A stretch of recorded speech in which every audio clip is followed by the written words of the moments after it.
Le sous-titrage de cette émission vous est présenté par Royal Lepage Limoges, première agence immobilière en région. Plusieurs projets de développement pour Agnico Eagle.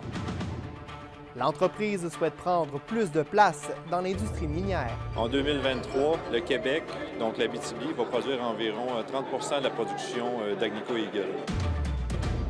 L'interdiction des saveurs de vapotage par Québec est loin de faire l'unanimité. Et un Rouyn-Norandien brille sur la scène internationale du ski alpin. J'en rêvais. Je rêvais d'être sur la Coupe du monde. Je pense que c'est important, comme tout jeune athlète, d'avoir des objectifs ambitieux. C'est ça qui drive.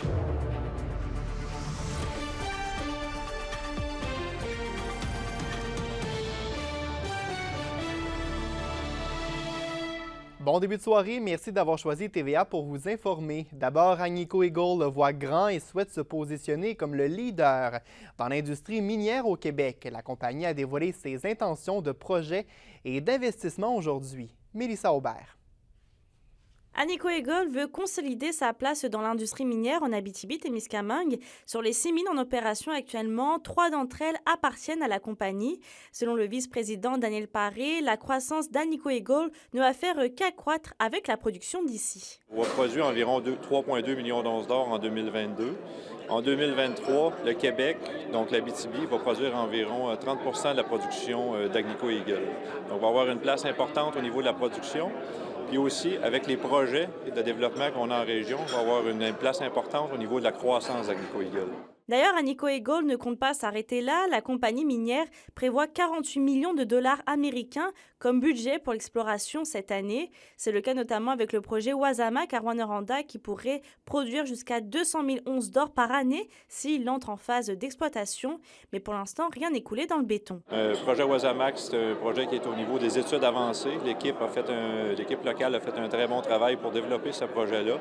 Puis notre intention, c'est de revisiter les concepts de l'étude, de la géologie jusqu'à l'aspect financier, puis de développer un angle robuste pour le projet, puis peut-être le mettre en production. Donc notre intention, c'est d'être en position d'ici la fin de l'année, au début de l'année prochaine, pour prendre une décision avec ce projet-là. Depuis mars 2023, Agnico Eagle est propriétaire à 100% de Canadian Malartic avec la mine Odyssey.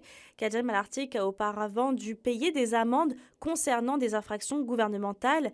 Le vice-président assure vouloir s'améliorer dans ce sens. Mais à ce moment-là, on a mis en place, avec les équipes au site, des processus, des façons d'opérer qui nous a amené à être un élève, je vais dire, on n'a plus de non-conformité environnementale depuis 2015 à Malartic.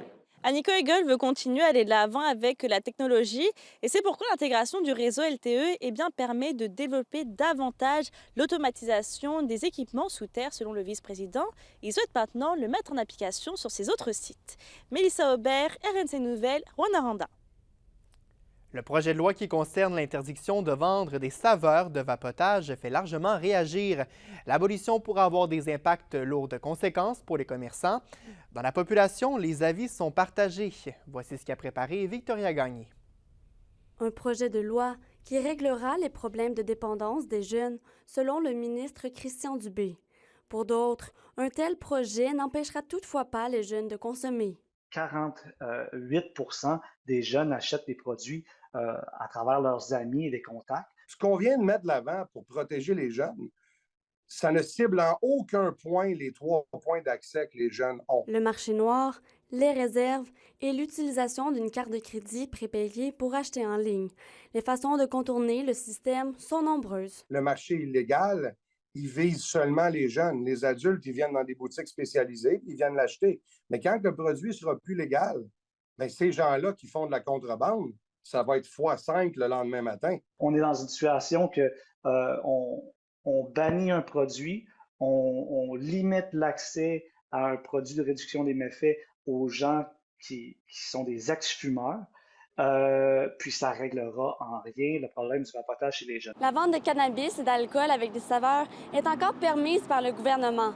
Une décision qui soulève plusieurs questionnements pour les producteurs de vapotage. Si on peut mettre des saveurs à micro-crème dans le cannabis, puis vendre du gin à saveur de framboise, mais que dans la vape, les saveurs, c'est tellement le démon. Mais la seule conclusion que j'en fais, c'est que 2 de ces entités-là appartiennent au gouvernement, puis pas nous autres. Chez des citoyens de la région, les réactions sont mitigées. Si donner un bonbon à l'enfant, on peut pas tout interdire.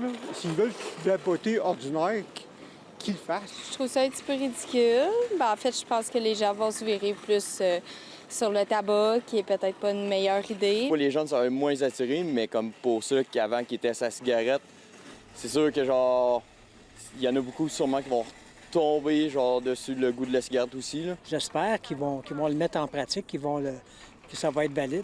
Victoria Gagné, RNC Nouvelles, à Rouyn-Noranda. La Sûreté du Québec a identifié un homme dans la vingtaine qui pourrait être à l'origine de la poursuite policière du 8 avril à Rouyn-Noranda. Une vidéo qui circule sur Facebook montre un véhicule de la Sûreté du Québec pourchasser à toute vitesse une voiture qui ne s'est pas immobilisée après avoir été interpellée par les policiers pour un manquement au code de la sécurité routière. La SQ confirme être entrée en contact avec l'homme mais n'a toujours pas obtenu de réponse de sa part. Le dossier a été transféré au directeur des poursuites criminelles et pénales. Le niveau de l'eau des lacs et rivières de Rouyn-Noranda se stabilise alors que la rivière Solitaire dans le quartier Relais était le seul endroit sur le territoire avec le niveau orange. 3 autres plans d'eau ont ce niveau de surveillance, soit le lac Kinojevis dans le quartier Bellecombe, la rivière Beauchâtel dans le quartier Granada et la rivière Valmont dans le quartier de Baudry. Toutes les zones dotées d'une station télémétrique à Rouyn-Noranda connaissent une hausse quotidienne du niveau de l'eau depuis une semaine, quoique maintenant ça se stabilise, à l'exception de la rivière Kinojevis dans le quartier Clérici où la tendance est à la baisse, selon les données disponibles sur le site web gouvernemental de vigilance et de surveillance de la crue des eaux. Et par ailleurs, le MTQ a pu installer un ponceau temporaire pour que la circulation puisse reprendre sur la route 382 entre Belle-Terre et la Tulipe-et-Gabouri. Rappelons que la route a complètement cédé lundi en raison d'inondations. Des travaux permanents seront réalisés cet été, mais d'ici là, les installations temporaires vont permettre aux automobilistes d'éviter un long détour qui est en vigueur par la force. Et il y a le rang de Rapid 7 dans le quartier Cadillac à Rouyn-Noranda qui est entièrement fermé à la circulation en raison toujours des importantes accumulations d'eau des derniers jours. Le ministère des Transports propose un détour aux automobilistes par le chemin de la Baie-Carrière et le boulevard Barrette à Val-d'Or, puis la route 117. Le ministère invite les usagers de la route à consulter régulièrement l'application Québec 511 parce qu'il y a des modifications qui pourraient être apportées aux consignes en lien avec la fermeture du rang. Les quelques 4000 résidents du quartier Évin à Rouyn-Noranda en ont encore pour au moins 3 mois à être approvisionnés en eau à partir de l'usine de filtration du centre-ville. La Ville mentionne qu'il y a des travaux de nettoyage avec de l'équipement spécialisé qui sont nécessaires pour éliminer une contamination bactérienne, mais toutefois, l'eau en provenance du puits d'Évin n'a pas d'impact considérable sur la santé. Les citoyens qui utilisent normalement un adoucisseur d'eau n'ont pas à l'utiliser le temps que l'approvisionnement provient de l'usine centre. La gestion des eaux de la Ville doit recourir à de l'équipement de pointe pour procéder aux travaux correctifs. C'est un microfilm qui s'installe le long des parois, puis que les bactéries restent emprisonnées là. On n'est pas capable d'aller les chercher juste par une désinfection standard. Donc, à l'aide d'un puisatier puis un équipement spécialisé, on va rentrer à l'intérieur du puits, puis on va aller déloger de façon mécanique tout le microfilm qui s'est construit au fil du temps à l'intérieur de notre puits. La collecte du compostage dans la vallée de l'Or sera étendue aux industries, commerces et institutions à compter du 1er mai. Ça va d'abord se faire sur une base volontaire pour laisser le temps aux entreprises de s'adapter au compostage. Ces dernières doivent d'ailleurs contacter la MRC pour s'inscrire au service de collecte des matières organiques. L'indice boursier minier au TVA Nouvelle 18h est une présentation de GFM Groupe Financier. Vous désirez bien planifier vos investissements ou l'étude de vos enfants? Profitez de la valeur de nos conseils afin de sécuriser votre futur. GFM Groupe Financier. Au-delà de la finance, il y a vos rêves et vos projets. Salut, ici Edith Cochrane, très contente d'être en Abitibi pour vous présenter le film Des hommes la nuit. J'en parle avec plaisir avec Kimberly Hall tout de suite après la pause.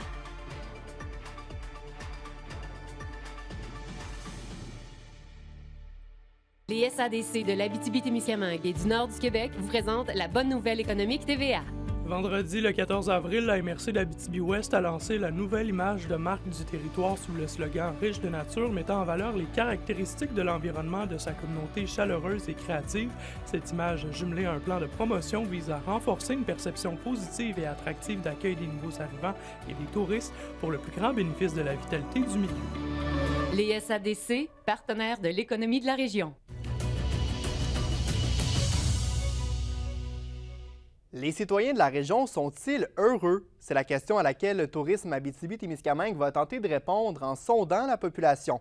Un questionnaire en ligne est maintenant disponible pour évaluer le niveau de bonheur régional. Yvon Moreau en a discuté avec Tourisme Abitibi-Témiscamingue. Alors, le bonheur nous intéresse chez Tourisme Abitibi-Témiscamingue parce que on sait que le tourisme est un vecteur important dans le bonheur des gens.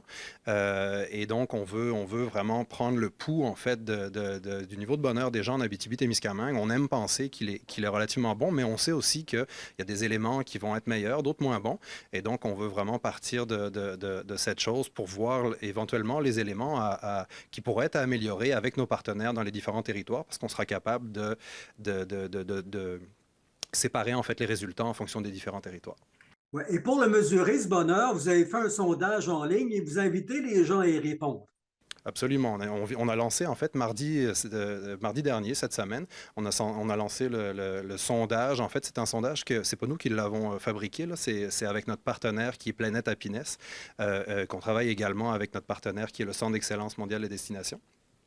Et donc, ce sondage-là a été lancé officiellement mardi. On invite d'ailleurs les gens vraiment à y répondre. Plus qu'il y a de gens de la région qui vont y répondre, plus que nos résultats seront intéressants et en fait, plus qu'ils seront exploitables. Donc, on invite vraiment les gens à répondre à ce sondage-là.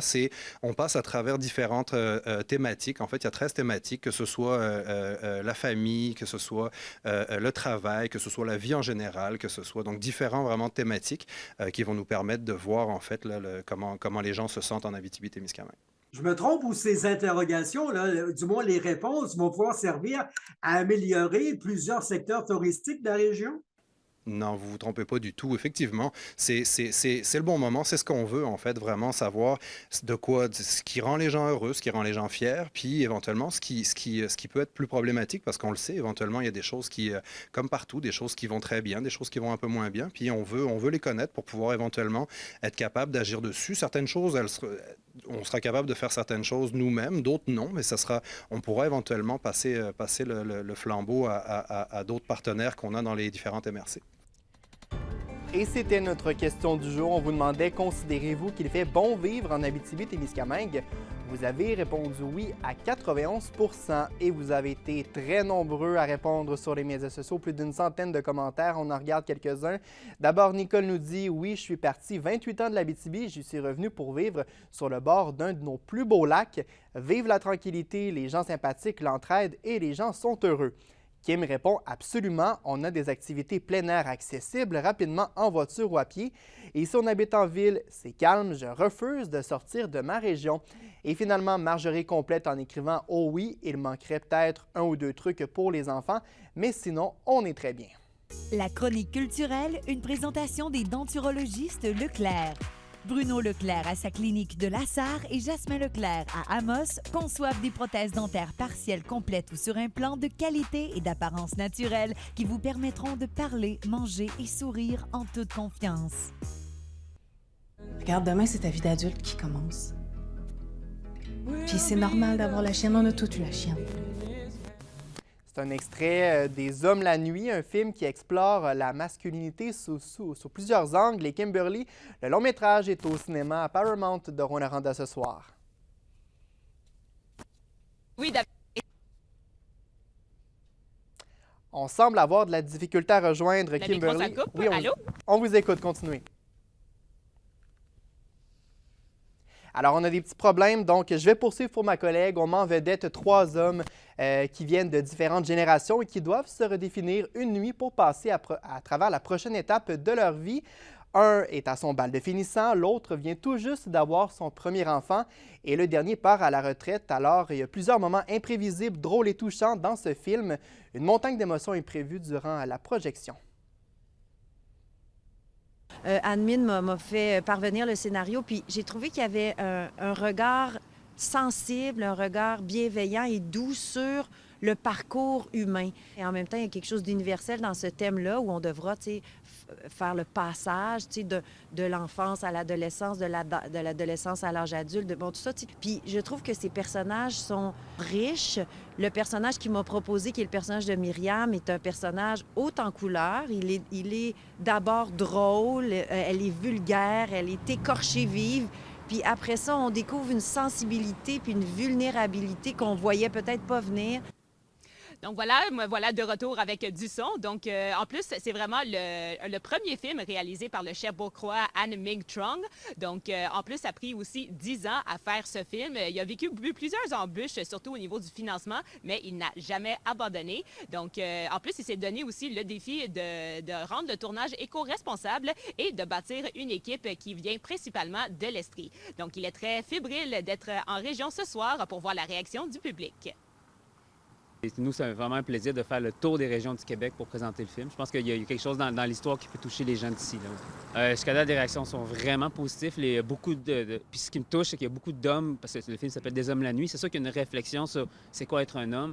Il y a beaucoup d'hommes, à la fin du film, ils me posent des questions en pleurant, puis ils comprennent même pas pourquoi. Ça veut dire qu'on a réussi à toucher vraiment une espèce de corde sensible chez les gens. Puis tu sais aussi, en tout cas, c'est un film qui est drôle, touchant. Fait que, on passe par toute une gamme d'émotions. Je trouve ça le fun de voir aussi les réactions des gens. Quand ça rit dans une scène, puis tout de suite après, ça pleure, il y a vraiment une espèce il y a beaucoup d'émotions dans le film. Là. Ouais. Un rappel que la projection de Des hommes la nuit, ça va avoir lieu ce soir à 19h, juste derrière moi, au cinéma Paramount. D'ailleurs, le réalisateur lui-même ainsi que Edith Cochrane seront sur place pour justement répondre aux questions du public après la projection. Merci, à tantôt.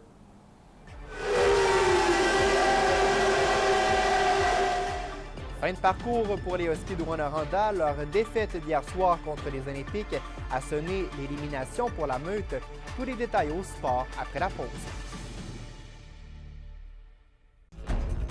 Les nouvelles du sport. Une présentation du tout nouveau Toyota Tundra et Tundra Hybride 2022. Disponible chez Accès Toyota de Rouyn-Noranda. Accès Toyota, leader régional des véhicules hybrides.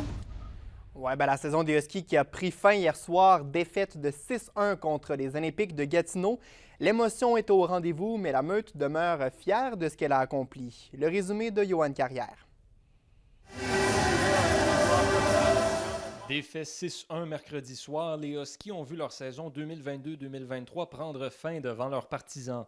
Beaucoup de positifs est toutefois retenu de cette dernière campagne dans le vestiaire de la Meute. Brad Yetman a notamment salué l'effort de ses joueurs qui ont réussi à atteindre les objectifs qu'ils s'étaient fixés en début de saison. Je sais, pour moi, je ne suis pas vraiment le plus facile à travailler avec, juste intense des fois, je vais dire, mais je suis vraiment appréciatif de tout le monde et comment ils ont géré ça, comment ils ont travaillé tout le monde ensemble jusqu'au fin. Et, on peut être vraiment fiers de notre année. La fin de la saison signifie également la fin de la carrière junior des 3 joueurs de 20 ans. Capitaine de l'équipe, Édouard Cournoyer espère qu'il a pu montrer un bel exemple aux plus jeunes de l'équipe.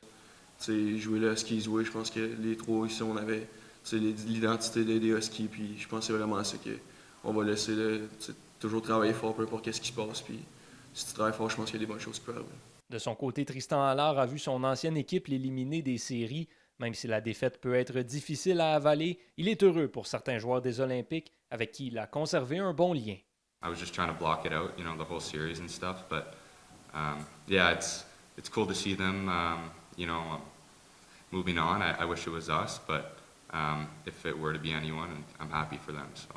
Quant à lui, Thomas Couture pourra se targuer d'avoir remporté une Coupe Memorial durant son parcours junior. Le gardien de but s'est dit surtout reconnaissant d'avoir pu vivre ce qu'il considère comme un rêve de jeunesse. J'ai eu la chance de trouver mon spot au bon moment. Il y en a qui... Le hockey junior, c'est beaucoup d'être à la bonne place au bon moment. Puis j'étais chanceux, j'ai été choyé. C'est donc la tête haute que les joueurs des Huskies ont quitté l'Arena Glencore pour une dernière fois mercredi soir. L'état-major des Huskies doit faire le bilan dans les prochains jours. Yoann Carrière, RNC Nouvelles, Rouyn-Noranda. Un repos bien mérité. Nommé tout récemment sur l'équipe canadienne féminine de ski, le Rouyn-Norandien Francis Royal a une carrière qui est en pleine ascension. À 37 ans, il compte une fiche plus qu'étincelante dans le monde du ski alpin. Anthony Dallaire. Son père venait le porter le matin, très de bonne heure, puis après ça, il venait le chercher après la fermeture. C'était tout le temps comme ça, là, tous les jours. Né dans le quartier du Lac-du-Faux à Rouyn-Noranda, Francis Royal a toujours aspiré au plus grand sommet. Je pense que j'étais déjà très ambitieux. Moi, j'avais l'espoir d'aller aux Olympiques comme athlète. Tout jeune, j'en rêvais. Je rêvais d'être sur la Coupe du monde. Je pense que c'est important, comme tout jeune athlète, d'avoir des objectifs ambitieux. C'est ça qui drive, c'est ça qui te mène. Lui qui a fait ses premières descentes ici, au Mont Kanasuta, au début des années 90, entraîne maintenant l'élite du pays. Le gros atout de Francis, c'est sa passion. Honnêtement, il mangerait du ski s'il pourrait. C'est comme athlète, quand tu as des moments difficiles, des fois, tu vois pas la fin des mauvaises courses, mais... Francis, il a la façon d'être vraiment, vraiment positif. Il occupe depuis le 23 mars dernier le poste d'entraîneur-chef de l'équipe canadienne féminine de ski alpin. Les dernières semaines, quand j'ai été promu à ce rôle-là, c'est sûr, j'ai vu qu'il y avait un bel impact. Les gens étaient quand même fiers de ce qui m'arrivait. Puis je pense que ma contribution depuis quelques années quand même est intéressante. Mais je ne le fais pas pour cette raison-là, nécessairement pour mon ego ou sur le plan personnel. Par contre, j'aime ça que ça puisse faire rayonner notre métier, notre sport. Son CV est impressionnant. Il a été à 3 reprises à la barre de l'équipe canadienne de ski junior au championnat du monde. Il a aussi occupé pendant presque 15 ans les rôles d'entraîneur-chef et de responsable de l'équipe Québec de ski alpin. Son entraîneur de l'époque n'est pas surpris du succès rencontré par son ancien protégé. Francis, il a tout le temps été passionné. Il a tout le temps voulu développer le meilleur de ses athlètes, développer le meilleur de lui-même, tout le temps plein d'idées, plein de challenges. Puis c'est vraiment un grand travaillant et un grand passionné. Pépinière de joueurs de hockey à une époque, Francis Royal croit qu'au même titre, Rouyn-Noranda a ce qu'il faut pour favoriser le développement de skieurs. Parce qu'on avait des très bons entraîneurs. Le dénivelé était aussi super approprié pour développer des enfants sur une piste de ski. Fait que moi, je trouve que pour se développer comme enfant, comme skieur, c'est même un endroit idéal. Anthony Dallaire, RNC Nouvelles, Rouyn-Noranda. La météo, une présentation de Nicole Auto de la Sarre. Avec la plus grande variété de camions en région, Nicole Auto de la Sarre, capitale régionale du pick-up. À la météo, on a été chanceux, Kimberly, avec le soleil aujourd'hui, mais ça ne va pas rester comme ça dans les prochains jours. Et non, David Alexandre, on a quand même beaucoup de précipitations à venir, mais au moins, il ne fera pas trop froid en région. Pour l'instant, ce soir et cette nuit en Abitibi, on prévoit un minimum de moins 1 degré avec des petits risques de pluie verglaçante et de la faible neige. Au Témiscamingue, ça va être plusieurs millimètres de pluie avec un minimum de 1 degré. Ensuite, pour demain, en Abitibi, on prévoit quand même encore de la faible neige, mais ça va se changer en pluie au cours de la journée. On prévoit quand même entre 10 et 15 mm de pluie et un maximum de 8 degrés. Au Témiscamingue, le maximum sera de 9 degrés avec plusieurs millimètres de pluie également. Un aperçu pour samedi, maintenant en Abitibi, ce sera toujours pluvieux avec un maximum de 9 degrés et au Témiscamingue, ce sera de la pluie également avec un maximum de 9 degrés. Donc voilà, le temps sera assez pluvieux, mais au moins ça va faire du bien à nos plantes. Merci beaucoup. Alors voilà comment on a vu ce jeudi en 20 avril. Merci d'avoir été avec nous. Pierre-Olivier Zappa vous attend pour le TVN Nouvelles de 22h et moi je vous dis à demain. Bonne soirée.